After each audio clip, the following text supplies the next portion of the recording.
طرح سمجھ لیں یہ جو آج ڈپریشن، اسٹریس، ٹینشن، یہ سب چیزیں ہیں نا، یہ مسئلے گولیوں سے حل ہونے والے نہیں ہیں، یہ نفسیاتی ڈاکٹروں سے حل ہونے والے نہیں ہیں.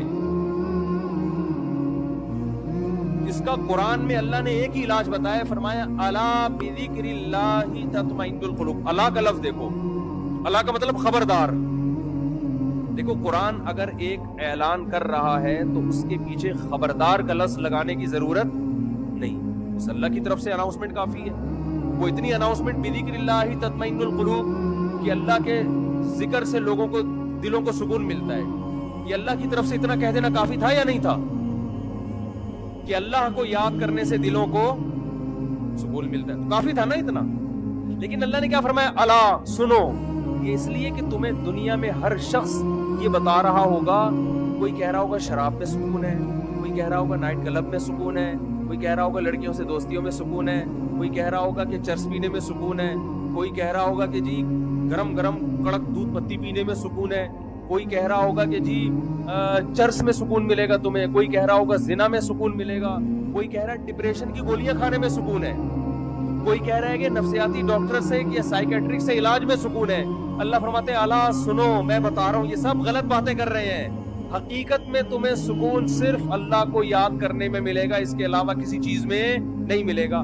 آپ کہہ سکتے ہو یار ہم تو ذکر کر کے ٹرائی کر کے دیکھ لیا، ہمیں کوئی سکون نہیں ملا. جو سکون سٹا لگانے میں ملتا ہے وہ ہمیں ذکر کرنے میں نہیں ملتا. ایک چرسی کو آپ بولو کہ تو چرس چھوڑ، لا الہ الا اللہ کی 100 دفعہ تسبیح پڑھ لے، تجھے سکون ملے گا. وہ کہے گا میں نے تو پڑھ کے دیکھ لیا، مجھے تو مل نہیں رہا. چھٹا لاؤ، بڑا مزہ آئے گا.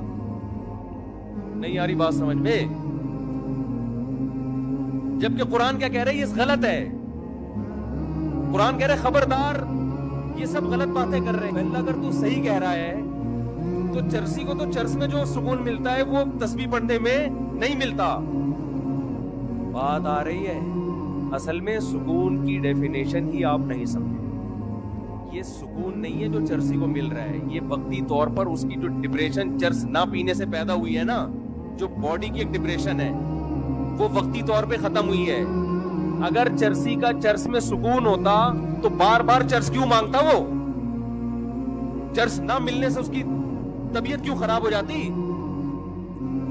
جو موسیقی کے اور گانے سننے کے رسیالے ہیں ان کا سکون اگر دیکھو دنیا میں زیادہ تر ڈپریشن کے مریض گلوکار بنتے ہیں، یہ تحقیق ہے. زیادہ تر ڈپریشن کے مریض جو میوزیشن ہوتے ہیں نا وہ بنتے ہیں، خودکشیاں کر لیتے ہیں. اچھا مجھے بتاؤ چرس میں زیادہ سکون ہے یا ہیروئن میں؟ مجھے یہ بتاؤ. ہیروئن میں زیادہ سکون ہے، ایسا ہی ہے نا؟ اب چرس کا چھوڑنا آسان ہے، ہیروئن کو چھوڑنا مشکل، کیونکہ اس میں جو مزہ ہے وہ چرس میں نہیں ہے. لیکن آپ کو پتا ہے ہیروئن جی کا انجام کیا ہوتا ہے؟ اگر سکون میں ہوتا، ترقی کرتا، پھلتا پھولتا، صحت اچھی ہوتی، ہنسی خوشی زندگی گزارتا. جو جتنا زیادہ مزے کی لائف گزار رہا ہے نا مصنوعی طریقے سے، وہ اتنا ڈپریشن کا سمجھتے ہو؟ وہ ڈپریشن کا اتنا زیادہ مریض ہے. اس کی مثال دے کے بس بات ختم کرتا ہوں. دیکھو طاقت کی دو قسمیں، ایک طاقت ہوتی ہے جو کھانا کھانے سے آتی ہے. ایک کمزور سا باریک سا انسان جو جیسے آج کل کی ہمارے اکثر کراچی کے نوجوان ہیں، ایسا لگتا ہے ہینگر کے پہ کپڑے لٹکے ہوئے ہیں بس. اب کوئی اسے کہے کہ چلا نہیں جا رہا، بیٹھا نہیں جا رہا، یہ چلا گیا کسی ہیروئن جی کے پاس کہ مجھے طاقت چاہیے. اس نے ہیروئن کا ایک ٹیکا لگا دیا، یہ اچھلے گا نا، چھلانگے مارے گا، کودے گا، ایک دم پاور آ جائے گی، آپ کی بتی سی پھاڑ دی اس نے. کیا مطلب کہ طاقت آ گئی ہے اس میں؟ بولتے کیوں نہیں؟ طاقت نہیں، یہ وقتی ہے، ایک وقتی اس بلڈ کے سرکولیشن کو ایک چیز نے تیز کر دی. اور یہ چلا گیا کسی ڈاکٹر حکیم کے پاس، حکیم صاحب میں چاہتا ہوں میرے جسم میں طاقت آ جائے. تو حکیم اس کو ڈائٹ پلان لکھ کے دے رہا ہے کہ جم جاؤ، تنکے کے دونوں طرف بٹن لگاؤ، روزانہ کھایا کرو. تھوڑے دنوں بعد وہ قمیض کے بٹن ہٹا کے شیروانی کے بٹن لگا دو، پھر ہوتے ہوتے وہ 2 بٹن، اس کے بعد پھر 1-1 کلو کا ویٹ. پھر ایک دن آئے گا ایسے ویٹ اٹھاؤ، اور اس دوران یہ پلان، اتنے انڈے کھانے، اتنی روٹیاں کھانی ہیں. اب وہ کہہ رہے یار اس دن چرسی نے ٹیکا لگایا تھا، ایسا زبردست طاقت آ گئی تھی میری باڈی میں، اور یہ جو ڈاکٹر صاحب بتا رہے ہیں آج میں جم گیا تو جانے کے بعد بجائے طاقت آنے کے میں تو بالکل ہی پڑ گیا سب 2 دن تو مجھ سے بستر پہ میں نے تو پینوڈل کھائی ہے بھائی. اور یہ جو اس نے مرغے شرغے بولے تھے وہ میں نے کھائے, میرا تو پیٹ خراب ہو گیا.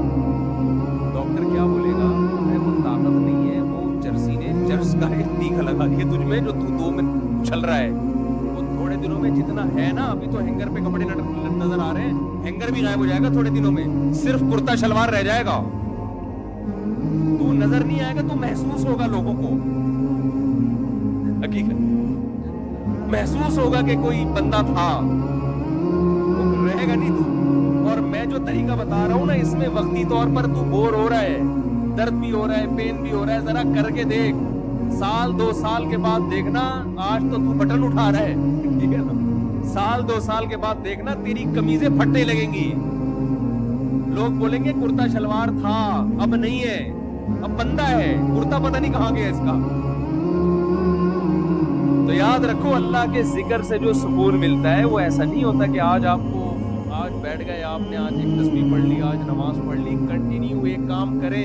یہ نیچر ہے, انسان کی فطرت ہے رب کی عبادت کرنا. اس ٹریک پر جب آئے گا تو آہستہ آہستہ آہستہ آہستہ اس کا دماغ فریش ہو جائے گا, آہستہ آہستہ وہ سکون میں جائے گا. اور یہ جو سکون ہے نا, موسیقی کا سکون, ایک فلم دیکھ لی, ایک ڈرامہ دیکھ لیا, کوئی فوج فلم دیکھ لی, اور جناب کوئی سٹا لگا لیا, یہ سکون برباد کرنے والی چیزیں ہیں. جیسے چرسی اور ہیروئن چی کو ٹیکا لگا دیا آپ نے. تو قرآن اس لیے کہہ رہے الا بذکر اللہ تطمئن القلوب, دلوں کو سکون اللہ کے ذکر, اللہ کی یاد کے علاوہ کسی چیز میں نہیں ملتا. کر کے تو دیکھو, ایسا نہیں ہوگا کہ آج تسبیح پڑھ لی تو ایک دم فٹ فاٹ ہو گئے, ٹھیک ہے نا. اللہ سے دل لگاؤ, کیونکہ دلوں پہ طاقت کس کی ہے, اللہ کی ہے.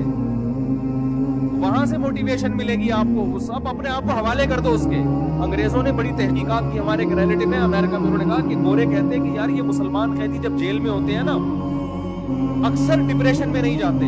یہ پہلے زمانے کے قیدیوں کی بات ہے. اور جو غیر مسلم ہوتے ہیں وہ خودکشیوں پہ آ جاتے ہیں. انہوں نے کہا کہ وجہ اس کی ہے کہ مسلمانوں کے اپنے جیل کے اندر معمولات شروع, کوئی قرآن حفظ کر رہا ہے, کوئی تہجد پڑھ رہا ہے, کوئی جناب کوئی تسبیح کر رہا ہے, صحیح ہے نا, یہ اللہ اللہ کرنے میں لگ جاتے ہیں اس میں. دیکھو, جو چیز آپ کو تنہائی میں سکون نہ دینا, جس آدمی کو ہر وقت لوگوں کا مجمع چاہیے سکون کے لیے, تو سمجھ لو کہ یہ آرٹیفیشل سکون ہے. ہم نے اہل اللہ کو دیکھا ہے اکیلے میں سکون سے بیٹھے ہوئے ہیں, جو کہ آج کل کوئی بھی نہیں بیٹھا. اکیلے میں سکون جب ہوتا ہے جب آپ اللہ سے دل لگا. تبھی تو حدیث میں آتا ہے نا, قرآن قبر کی وحشت کو دور کرے گا. کیوں, آپ دنیا میں تنہا تھے, اکیلے تھے, آپ نے قرآن سے دوستی لگا لی, تلاوت کرتے تھے آپ. سعودی عرب کے بڑے عالم تھے شیخ بن باز رحمہ اللہ تعالیٰ, ان کے بارے میں سنا کہ اتنا زیادہ ذکر کرتے تھے کہ بیت الخلاء میں جب جاتے تو زبان کو دانتوں سے بند کر لیتے تھے, کیونکہ وہ آٹومیٹک ذکر ہوتا تھا. یہی بات یہاں بر صغیر کے ایک عالم گزرے, قاری فتح محمد رحمہ اللہ تعالیٰ, ہمارے شیخ مفتی رشید احمد صاحب کے خلیفہ تھے. وہ قرآن کی تلاوت اتنی زیادہ کرتے تھے کہ جب بیت الخلاء یا واش روم جاتے تو زبان کو دانتوں سے دبا لیتے, کیونکہ آٹومیٹک ان کی زبان پہ تلاوت شروع ہو جاتی. ہم نہیں کہہ رہا کہ آپ اتنے بڑے بزرگ بنے, میں کہہ رہا ہوں بھائی فرض تو پڑھ لو نا. کیا خیال ہے, کتنا اچھا لگتا ہے یار, صبح انسان نہا دھو کے, منہ صاف ستھرا کر کے, نیٹ کلین ہو کے, اللہ کے گھر کی, وہ وقار زکا کا نام تو سنا ہوگا سب لوگوں نے, ان کا میں نے محترم کا ایک کلپ دیکھا, مجھے خیال ہوا یہ بیان میں بتانے کا. وہ وقار زکا صاحب نے کیا کیا کہ صبح فجر کی نماز پڑھنے نہا دھو کے محترم جا رہے ہیں, اور محترم صاحب اپنا کلپ بنا رہے ہیں, اور اس کا نام لکھا ہوا ہے 100 چوہے کھا کے بلی چلی حج کو. 100 چوہے کھا کے بلی چلی, مجھے بڑا اچھا لگا, میں نے کہا یار یہ کیا. تو وقار زکا صاحب نے کہا کہ دیکھو ٹھیک ہے, ہم 100 چوہے ہم نے کھائے ہیں دن بھر میں, لیکن ایک کام ہم اچھا کر رہے ہیں, تو یار چلو بلی حج کو جا رہی ہے, تو 100 چوہے کھا کے اگر اس نے غلط کیا تو حج کرنے کے لیے یہ کام تو اچھا کیا نا. تو اس نے کہا آپ صبح صبح اٹھیں, نہائے دھوئیں, اور فجر کی نماز جا کے پڑھیں. مجھے اس لیے اچھا لگا کہ یار ایک لبرل آدمی جب اس طرح کی بات کرے گا نا, تو چلو ایک اچھا پیغام دیا نا لوگوں کو کہ یار سارا دن آپ بے شک بیٹھ کے 100 چوہے کھا لو, دن کی ابتدا تو تمیز سے کرو نا.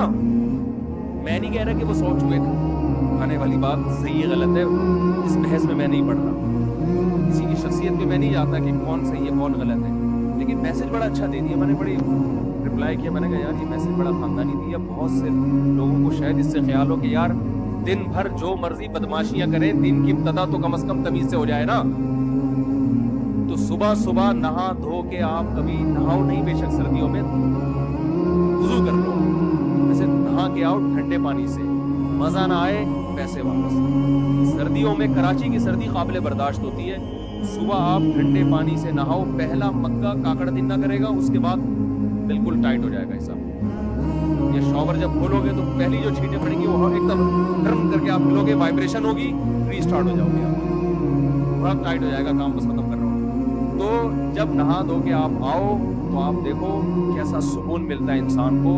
ہماری عبادت جو اسلام نے رکھی ہے نا، اس میں طہارت رکھ دی ہے، اس طہارت سے اس عبادت کا مزہ دگنا ہو گیا۔ اگر اسلام میں یہ وضو نہ ہوتا، یا اسلام میں نماز کے لیے استنجا نہ ہوتا اور مسواک نہ ہوتی، دانت صاف کرنے نہ ہوتے، پھر نماز کا آدھا مزہ تو خراب ہو۔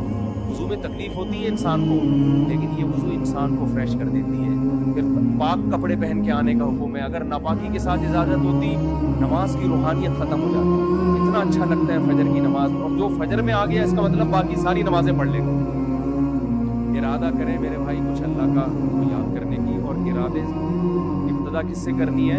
فرض نماز سے، اور جرمانہ رکھیں اپنے اوپر۔ ابھی جتنے لوگ بیٹھے ہوئے ہیں عزم کریں کہ جس کی کل فجر کی جماعت گئی اس کا ناشتہ اسی دن کرنا ہے جس دن فجر کی نماز جماعت سے پڑھتی۔ جب تک سزا نہیں دیں گے اپنے آپ کو، انسان کو موٹیویشن نہیں ملتی، انسان کا بچہ بولو نہیں۔ سمجھتے ہو؟ اللہ عمل کی توفیق عطا فرمائے۔